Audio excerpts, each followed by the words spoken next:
ఓం నమో వెంకటేశయ్య. నేను మీ శ్రీనివాస్. భక్తి మార్గానికి స్వాగతం. 1 ఇయర్ లోపునటువంటి చంటి పిల్లల తల్లిదండ్రులు ఎవరైతే ఉన్నారో తిరుమల శ్రీవారి యొక్క స్పెషల్ దర్శనం అన్నది వీళ్ళకి కేటాయించడం జరుగుతుందండి.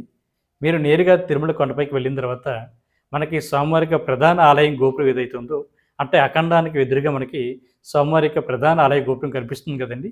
దాని పక్కన మనకి, అంటే ఇంకా చెప్పాలంటే మనకి సహస్ర దీపాలంకరణ సేవ జరుగుతున్నటువంటి ప్లేస్ ఏదైతే ఉందో, అక్కడి నుంచి మనం కొద్దిగా లోపలికి వెళ్ళిన తర్వాత మనకి ప్రధాన ఆలయ గోపురానికి లెఫ్ట్ సైడు శుభదం అనేది కనిపిస్తుంటుందండి. శుభదం దగ్గర మీకు శ్రీవారి యొక్క స్పెషల్ దర్శనం అయితే 1 ఇయర్ లోపునటువంటి చంటి పిల్లల తల్లిదండ్రులకి కేటాయించడం జరుగుతుంది. దీనికోసం బేబీ యొక్క బర్త్ సర్టిఫికేట్ లేదా హాస్పిటల్లో డిశ్చార్జ్ చేసినటువంటి డిశ్చార్జ్ సర్టిఫికేట్ తోటి మీ యొక్క ఆధార్ కార్డులతోటి మీరు స్వామివారికి స్పెషల్ దర్శనం అయితే చేసుకోవడానికి అవకాశం ఉంటుందండి. బేబీకి అన్న కానీ అక్క కానీ ఉన్నా కూడా వాళ్ళకి 12 సంవత్సరాల లోపు ఉంటే వాళ్ళని కూడా స్వామివారికి ఈ స్పెషల్ దర్శనం ద్వారా శ్రీవారిని మీరు దర్శించుకోవడానికి అవకాశం ఉంటుంది.